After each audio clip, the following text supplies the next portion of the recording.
Okay, welcome back to some more Eiyuu Senki. So, this got a little complicated when I tried recording this about an hour ago, so let me tell you what happened. Um, you guys can see my time in the lower right hand corner. Right now is about 3:40 or something like that. And, I started recording around an hour ago. It could have been an hour and a half ago, I don't know, I'm not exactly sure. I think it might have been 2 hours ago even. I don't know. Point is that I got a power outage because it's, it's raining. It's raining a lot more than usual here in Southern California. Blame El Nino or some shit like that. So the area that I'm living in is not really used to getting all this rainfall. So we've had two really big power outages in the past month. There was one exactly like this 2 weeks ago, I think, on Saturday instead of Sunday. So because of that, because I was in the middle of recording, something got screwed up. I don't know what, but if you see me get like a weird error message that pops up in Japanese, I've been getting that whenever I've been clicking the load button, I think it is, or maybe even the save button too. So if that keeps popping up, then just try to ignore that. I'll try to fucking fix it if I can in my downtime. So whatever the case, forge on as usual anyway. So last where we left off was, I believe, right after we captured Southeast Asia. See, right now it's kind of hard for me because I was already maybe about 10 or 15 minutes into the commentary, and then the power just went out like that. So I kind of have to rewind a little bit, which is kind of hard for me because I don't know how to deal with that kind of situation. So in any case, let's forge on here. Hopefully nothing fucking like crashes or some shit like that.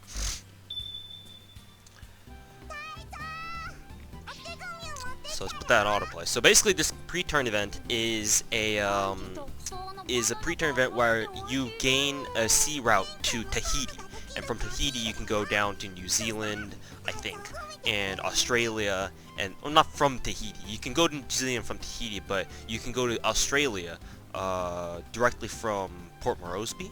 Port Moresby, I think it is. Yeah, from Port Moresby you can reach Darwin to northern Australia. And then from Tahiti you can also go north to Hawaii. The game wants you to go to Hawaii first, so that you know how to get to America or the United States, though they're not really called the United States in this game. That's basically what the game's trying to tell you to do. And meanwhile, Benkei is being praised for her awesome calligraphy skills, or something like that. And meanwhile, Himiko's popping out of random places, like a certain other Miko.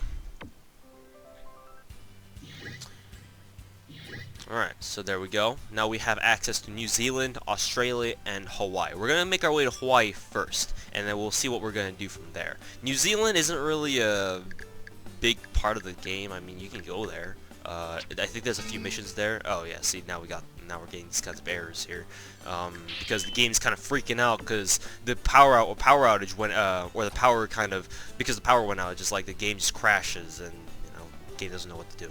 So hopefully you can work with me on that.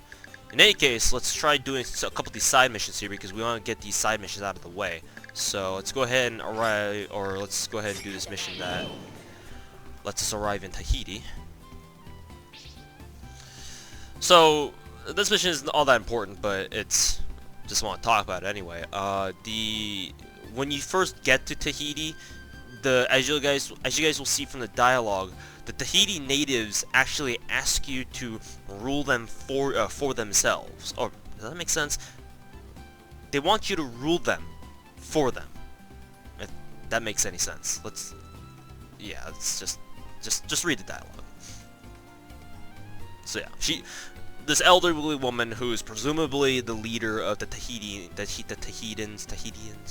whatever you want to call them, literally asks them to just straight up, oh, can you please rule for us? Because we're having trouble ruling ourselves. Oh, that's not exactly what they say. I know that sounds really bad and it implies something different, but basically you just capture Tahiti for free.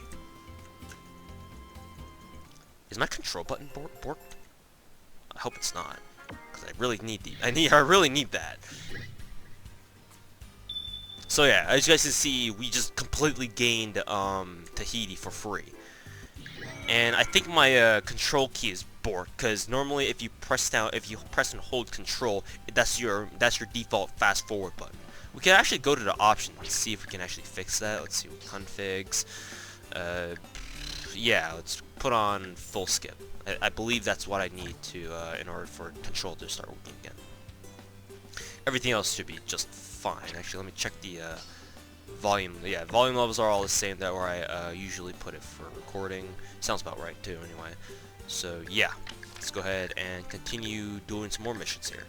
So we want to march on Hawaii, but we're not going to do that yet because we want to do a couple missions here first. So we're going to go ahead and check out this mission.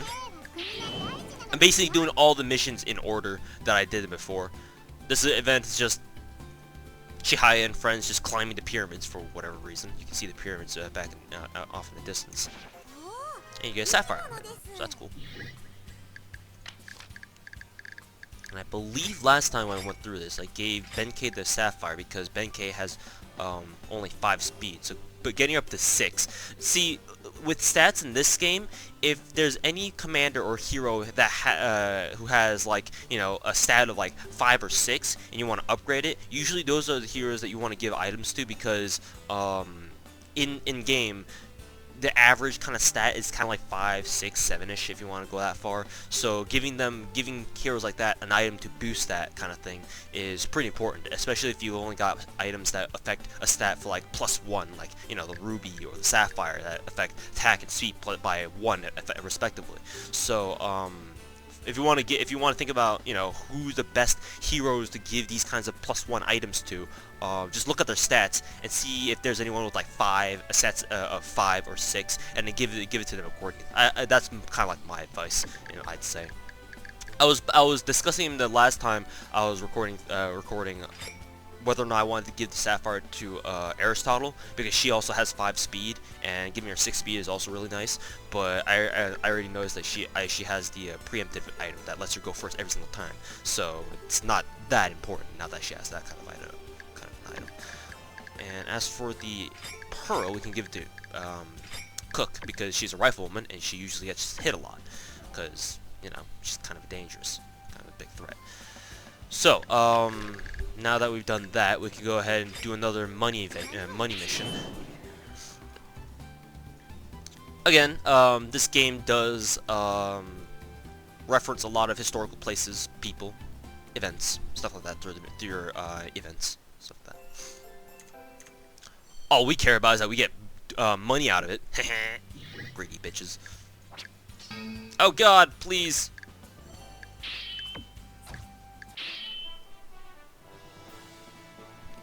And yeah, that's the leader of Hawaii.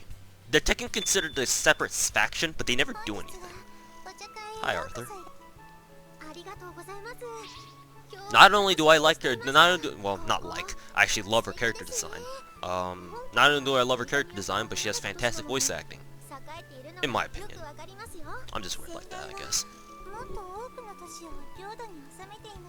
It's kind of funny, because usually I don't really like this kind of voice acting, but I don't know. I feel like it fits King Arthur pretty well. Queen Arthur. Let me correct myself.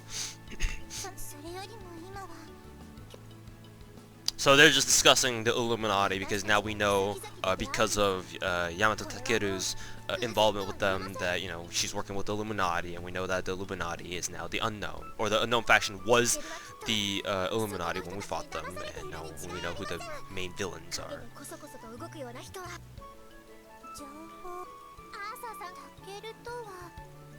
Yeah, so they're just trying to figure out who, you know, how they can get back Yamato Takeru from the grasps of the Illuminati, and Arthur doesn't know how to do that, or nor does she know where Yamato Takeru is, but she says she does know. I mentioned his name, Merlin. Ooh, you know. Alarm bell should be going off here. So Merlin is obviously, if anyone knows King Arthurian myths and legends, is King Arthur's, yeah. Well, you guys probably know better than I do. I hardly know anything. But, yeah, so she says that Merlin is a very powerful magician, as usual. who's probably who probably can have the power to aid them to find Yamato Takeru and bring her back to Japan and cure her brainwashing or whatever that's happened to her.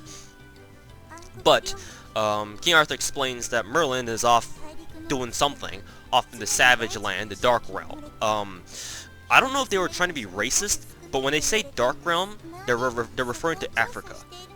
So yeah, I mean, obviously, I don't need to go that far to suggest, oh my god, they're being racist. The producers of this game were racist, because I mean, freaking all Asians are pretty racist against black people, to be honest. Me being Korean and living with Korean parents, yeah, whenever I hear them talk about black people, questionable. But that's besides the point. So Africa is referred to as the Dark Realm in this game. Not all of Africa. When they say Dark Realm, they actually mean Central and Southern Africa. Northern Africa and Egypt, you know, like Carthage, Egypt, for some reason they're not considered the Dark Realm, because apparently the people there have lighter skin tones. I mean, it's geographically accurate, but even still. Okay, so, that's the event. That's the event that basically explains to you what's going on throughout the entire world, the plot and whatnot. So, yeah, Arthur tries to help as much as he can, which is good because we don't want Arthur against us. That'd be really bad, because she can kick our ass. Anyways, there's another event that gives us an item here. Let's see if it gives us anything new. Probably not, but hey. I forgot where they were. They're at a lake apparently. Pelican. Sunsu is very knowledgeable about a lot of things. So maybe we get a lot of fish. But Jones' logic is flawless. Alright, we got another Alexandria, which isn't new, but I'll take it. Let's see, who can we give it to? Magellan, maybe? Because she has a long delay.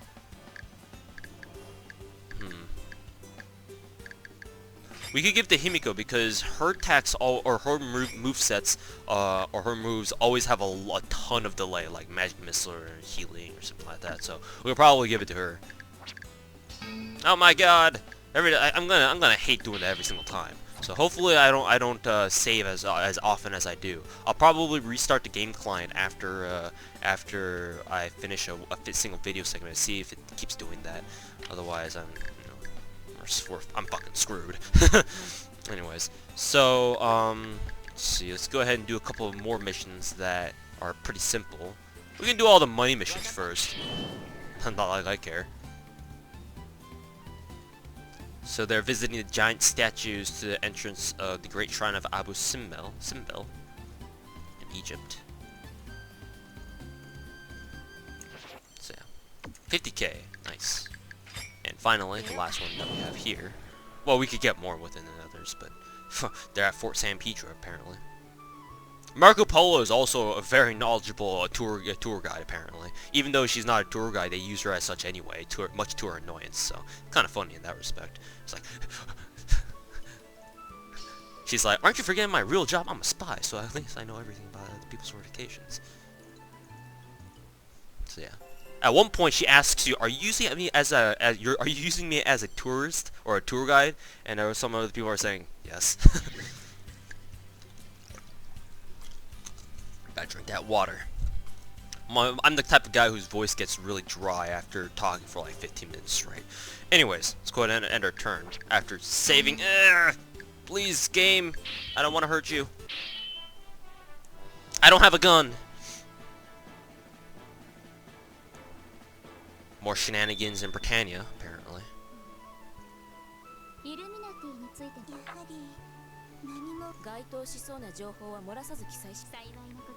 So Arthur is actually legitimately concerned about the Illuminati because obviously she likes the servant of heaven. Ooh, so naturally she's going to do whatever she can help.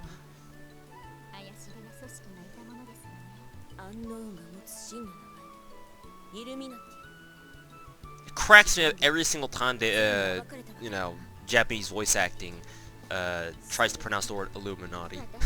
It's full of syllables that don't exist in natural Japanese phonetics, but me having studied Japanese for around 4 years on and off. Studied in Japan for a semester last year. So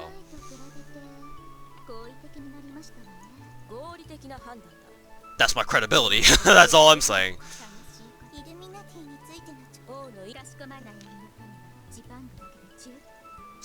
Gawain isn't really fond of the idea, naturally.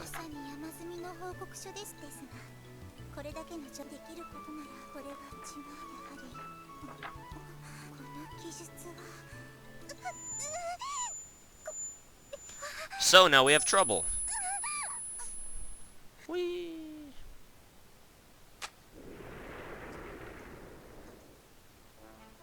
Ooh, something's happened to her. Ooh. The game isn't really too clear about what exactly happened to King Arthur right there. Even I'm not really too sure now that I've read through that event what really happens. I can only assume that she read like a cursed document about them, and then just kind of boom, she got mind controlled. We'll see what happens later. I'll try not to spoil that too early or something like that. Anyways, so now is a pretty good time to end the video. I'll try to fix that little bug that keeps popping up whenever I click save. Hey, that didn't happen that time. What the fuck? Oh, come on, game. Don't fucking troll me like this. Anyways, I'm just gonna come back, and next time we come back, we're gonna go through a couple more missions, explain through what the game has to offer, and hopefully we'll go up to Hawaii. Yeah, that's the plan. Alright, we'll see you guys in a bit.